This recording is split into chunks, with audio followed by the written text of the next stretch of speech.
vous avez cliqué sur cette vidéo, c'est que soit vous avez déjà été victime d'une agence de traduction véreuse, soit vous voulez savoir comment éviter de tomber dans ce piège. Dans tous les cas, vous êtes à la bonne adresse. Bonjour, je m'appelle Ariel, je suis traductrice de l'allemand et de l'anglais vers le français, tout ce qui est marketing, technologie de l'information et technique, et je fais ça depuis plus de 10 ans. Donc j'ai roulé ma bosse en ce qui concerne les agences de traduction, j'en ai vu des vertes et des pas mûres, et dans cette vidéo, je vous donne 10 astuces qui vont vous permettre d'éviter de tomber sur les mauvais payeurs et de travailler pour rien. Je pense qu'il n'y a rien de pire pour un traducteur ou pour tout freelanceur que de travailler sur un projet et après de ne pas être payé. Ou pire encore, d'avoir à courir derrière un client pour pouvoir être payé pour le travail accompli. Pourtant, en ce qui concerne les agences de traduction en particulier, il y a des signes qui ne trompent pas, mais aussi des mécanismes que vous pouvez mettre en place pour éviter d'être dupé. La première chose que vous devez faire quand vous recevez un mail d'une agence de traduction qui vous dit voilà, on a un projet XY sur lequel on aimerait que vous travaillez, c'est de lire le mail. Pourquoi je vous demande de lire le mail? Parce que le contenu du mail va déjà vous donner des indications sur le caractère sérieux ou pas de l'agence de traduction. Vous êtes un traducteur de l'allemand vers le français. Si une agence de traduction vous envoie un mail pour un projet du français vers l'allemand, ça veut dire tout simplement qu'ils ont envoyé leur mail de façon littéralement aveugle, sans faire de recherche, et ça vous dit déjà que ce n'est pas une agence qui prend le temps en fait de chercher des traducteurs professionnels et sérieux et dans la paire de langues correspondantes. Donc ils ont juste envoyé, collectionné des mails comme ça et ils les ont envoyés de façon groupée. Donc déjà le contenu du mail vous dit si vous avez affaire à une agence sérieuse ou pas. Le point numéro 2 est celui des mails groupés. Je viens de le mentionner. Si vous avez un mail qui arrive avec un Dear Linguist ou cher traducteur, traductrice ou cher collègue, je peux déjà vous dire que ce n'est pas une agence avec laquelle vous devez travailler. Pourquoi? Parce qu'une agence sérieuse qui veut travailler avec des professionnels va faire ses recherches au préalable et va adresser ces professionnels-là au minimum par leur nom. Ça veut dire que si vous recevez un mail du type Dear Linguist et autres, ça veut dire que vous avez affaire à un mail groupé qui a été envoyé à plusieurs traducteurs en même temps, toutes paires de langues confondues la plupart du temps. Et en fait, on attend les premières personnes qui vont se déclarer, les premières personnes qui vont dire oui, voilà, je suis prête à travailler, sont celles qui vont tomber dans le panneau. Donc, il faut faire très attention à ces mails groupés qui viennent la plupart du temps d'une certaine plateforme que je ne vais pas citer ici. Dès que vous recevez ce genre de mail, activez les alarmes de votre cerveau et soyez au niveau de vigilance maximale parce que là, ça veut dire qu'il y a quelqu'un en fait qui veut vous entourlouper. Le troisième point qui doit tirer la sonnette d'alarme dans votre esprit est une phrase que beaucoup d'entre vous connaissent, la fameuse « What is your best price ?» En d'autres termes, quel est votre meilleur tarif pour ce projet? Moi, personnellement, dès que je vois « What is your best price ?»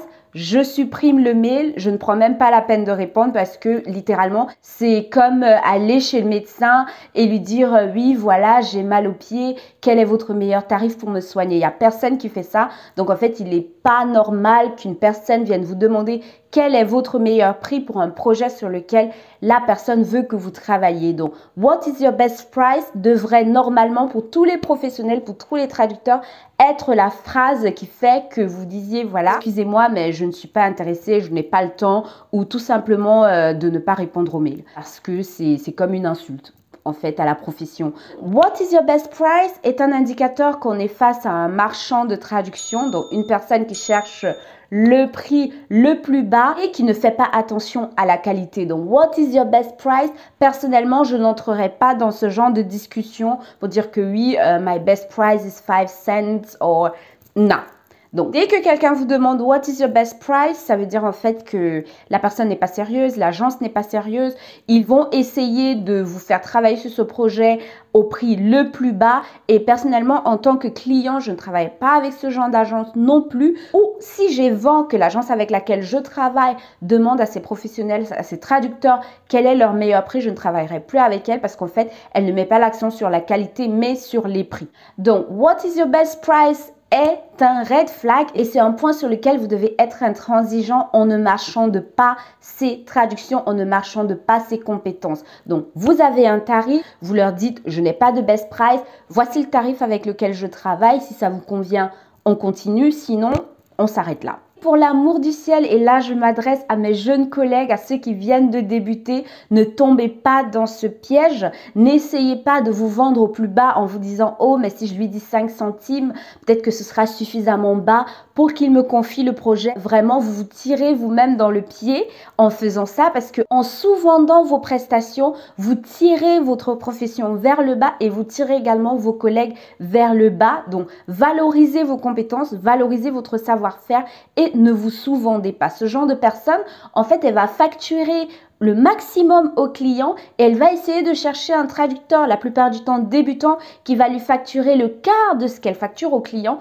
et comme ça, elle pourra se faire une grande marge. Donc, je vous en prie, ne vous sous-vendez pas et ne tombez pas dans ces pièges-là. Il y a des clients qui payent des prix corrects. Il faut juste gagner en expérience, il faut juste gagner en expertise et vous pourrez avoir ces tarifs-là. Le quatrième point auquel vous devez faire attention et que vous allez également retrouver dans le contenu du mail que vous allez recevoir est celui des tarifs très bas. Alors, si vous recevez un courriel d'une agence de traduction ou d'un client potentiel qui vous propose des tarifs très bas en dessous des 5 centimes et certains même en dessous des 3 centimes, pour l'amour de Dieu, ne travaillez pas avec ce client-là. Parce qu'un client qui vous propose de tels tarifs va sûrement essayer de vous duper. De toutes les façons, il vous dupe déjà en vous proposant de tels tarifs. Donc, ce n'est même pas la peine de vous lancer dans ce projet-là parce que vous aurez sûrement des problèmes de paiement après. Donc, soit vous avez des problèmes de paiement, soit le client va tout simplement disparaître une fois que vous aurez livré le projet. Ne travaillez pas pour des agences qui vous proposent des tarifs minables. Peu importe où vous vivez. Si vous ne savez pas comment fixer vos tarifs, j'ai cette vidéo-ci qui vous explique comment fixer vos tarifs. Si vous ne savez pas comment le faire, allez regarder cette vidéo et vous comprendrez en fait comment vous pouvez arriver à travailler pour des tarifs décents et à gagner décemment votre vie comme traducteur freelance. N'allez pas travailler pour des miettes, littéralement, parce qu'en dessous de 5 centimes, je crois que c'est une insulte. C'est quelque chose que vous ne devriez pas accepter, même si vous débutez. Je le dis toujours, à partir de 7 centimes, c'est correct quand on est débutant et qu'on n'a pas d'expérience. En dessous, c'est tout simplement qu'on essaie de vous voler et qu'on vous dupe déjà et qu'il y a de grandes chances qu'on ne vous paye même pas. Le cinquième point que je vais mentionner est lié à celui dont je viens de parler, donc notamment aux tarifs très bas.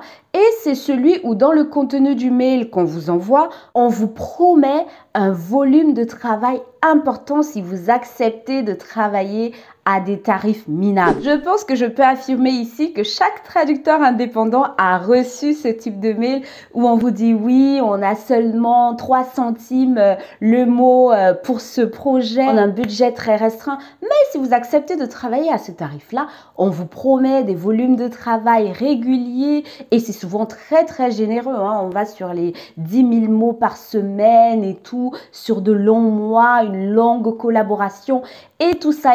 Si vous acceptez de travailler à ces tarifs-là, vous allez travailler sur ce projet-là et vous n'allez dans la plupart du temps plus entendre parler de ces personnes-là. Si vous avez de la chance, elles vont vous payer et si vous n'avez pas de chance, elles vont tout simplement disparaître. Donc, vous aurez bossé comme un malade sur un projet de 10 000 mots et autres.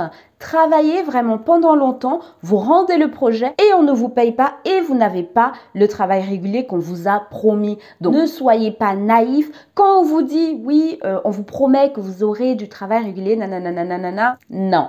Red flag, vous laissez tomber. Ou alors, vous allez travailler, mais à vos propres risques et périls.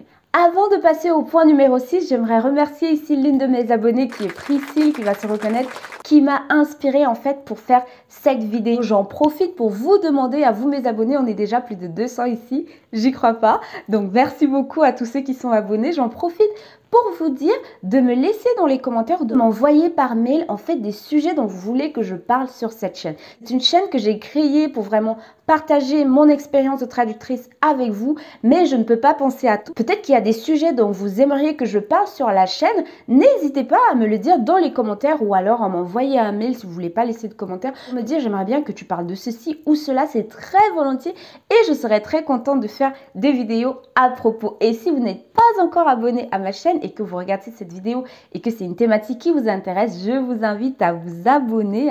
N'hésitez pas, c'est gratuit. Donc si vous êtes sur un PC, ça va être sur le petit YouTube ici, je pense. Donc là, c'est là où apparaît le symbole. Sinon, vous allez tout en bas et vous cliquez sur s'abonner. Ouais, je vais mettre un lien dans la description sur lequel vous n'avez qu'à cliquer pour vous abonner. Donc n'hésitez pas à vous abonner, comme ça vous pourrez regarder plus de vidéos à ce propos. Donc on passe au point numéro 6. Quand vous recevez un courriel d'une agence de traduction, vous allez dans un premier temps chercher si cette agence existe. Vous n'allez pas le croire, mais je continue de lire sur LinkedIn en fait des posts de traducteurs qui se sont précipités quand ils ont reçu un mail, une proposition de projet et qui ont tout de suite commencé à travailler dessus sans même vérifier si l'agence avec laquelle ils travaillent existe. Et pourtant, comme je le dis toujours, Google is your friend. La première chose à faire quand vous recevez une proposition de projet d'une agence dont vous n'avez jamais entendu parler, avec laquelle vous n'avez jamais travaillé et dont le nom vous est inconnu, est de faire vos recherches. Donc vous allez sur Google, vous copiez le nom de la société, vous faites une recherche sur Google, vous regardez si la société est référencée. Bon, parfois il y a de petites agences qui n'ont pas forcément de site internet et autres, mais s'il y a une adresse qui est mentionnée dans la signature du mail, vous prenez cette adresse, vous allez dans Google Maps et vous faites également la recherche et vous vérifiez que l'adresse qui vous a été donnée correspond à l'adresse de cette entreprise. C'est très important. Je pense que c'est la première chose que chacun d'entre nous fait quand on recherche une entreprise ou un service, c'est qu'on va dans Google et on cherche, on essaie d'avoir des avis, on essaie de voir même si la société ou alors sur le site internet sur lequel on veut passer une commande existe et s'il est fiable et autres. Et on devrait avoir les mêmes mécanismes en fait pour les clients. Moi, je vais même souvent jusqu'à téléphoner. Donc, s'il y a un numéro de téléphone, j'appelle et j'essaie de voir en fait si c'est vraiment une agence qui existe parce que je n'ai pas envie de travailler sur un gros projet et après de ne pas être payé. C'est aussi simple que ça. Je vais vous donner une astuce. Il y a un site qui s'appelle Payment Practice que beaucoup de personnes ne connaissent pas et qui répertorie les agences qui ne payent pas leurs clients. Donc, tout ce que vous avez à faire, c'est d'aller sur Payment Practices et vous allez trouver toutes ces personnes, toutes ces agences que vous devez éviter. Donc, quand vous recevez un mail, ne vous précipitez pas, même si ça fait des mois que vous n'avez pas fait de chiffre d'affaires, ne vous précipitez pas pour commencer à travailler sans avoir vérifié si l'agence avec laquelle vous allez travailler existe. Le point suivant est de faire votre recherche sur LinkedIn, c'est-à-dire aller encore plus loin. Si vous avez trouvé l'agence sur Google, on le sait tous qu'il y a des possibilités d'enregistrer une entreprise à une adresse sans que cette entreprise n'existe forcément, ou alors de l'enregistrer à une adresse alors que ce n'est pas la bonne adresse. Donc si vous voulez être encore plus précis, si vous voulez être encore plus prudent, vous allez sur LinkedIn et vous recherchez l'entreprise, l'agence de traduction sur LinkedIn. Je pense qu'en 2022, littéralement, toutes les entreprises qui existent sont présentes sur LinkedIn. Si ce n'est pas sur LinkedIn, vous allez sur le réseau social professionnel de votre pays. Donc, ce serait Sing, par exemple, pour l'Allemagne et autres. Et vous allez vous chercher. Mais LinkedIn est vraiment la référence quand on cherche une entreprise ou alors quand on cherche des informations sur une entreprise. Donc, si une agence de traduction existe, peu importe où elle est dans le monde, elle devrait être sur LinkedIn. Et si elle n'est pas sur LinkedIn, il devrait y avoir au moins une personne qui travaille dans cette agence qui est sur LinkedIn. Mais si vous faites vos recherches et que vous ne trouvez rien, que cette agence est littéralement fantôme, pourquoi est-ce que vous irez travailler avec elle? Si cette agence n'existe que sur Prose, pourquoi est-ce que vous allez travailler avec elle? Pourquoi elle n'a pas de site internet? Pourquoi elle n'est pas présente sur LinkedIn? Pourquoi elle n'est présente nulle part? Si vous voulez vous amuser, posez-lui la question à votre interlocuteur. Dites-lui, j'ai fait des recherches sur vous, vous êtes où? Vous êtes un fantôme, moi je ne vous trouve pas. Et donc, je n'ai pas confiance et je peux vous parier que cette personne ne va jamais vous répondre. Donc, le point numéro 9 de notre liste. Faites attention aux agences qui vous demandent directement votre CV, mais faites également attention aux agences qui ne vous demandent rien du tout. Alors, celles qui vous demandent directement votre CV, vous n'avez jamais travaillé avec elles, jamais entendu parler de cette agence, elle sort vraiment out of the blue, comme on dit. Oui, on veut travailler avec vous, mais avant, envoyez-nous votre CV et tout et tout. Moi, personnellement, dans ces cas-là, je fais ce que je vous ai dit précédemment. Donc, je vais faire mes recherches sur l'agence pour savoir qui ils sont, pour savoir ce qu'ils font.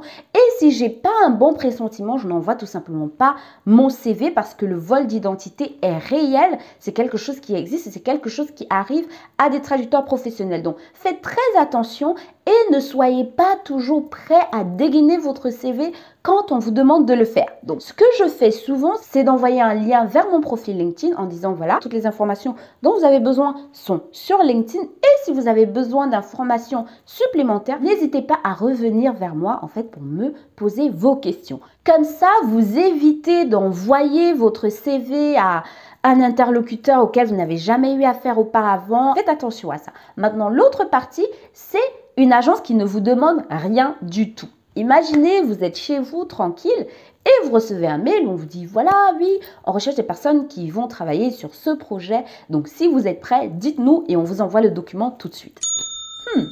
Genre, on ne se connaît pas, on ne s'est jamais vu, vous ne savez pas si je traduis bien ou pas, vous ne savez pas quelles sont mes capacités, quelles sont mes compétences et autres. Et juste comme ça, vous m'envoyez un mail, vous me dites, voilà, on a un projet, travaillez dessus.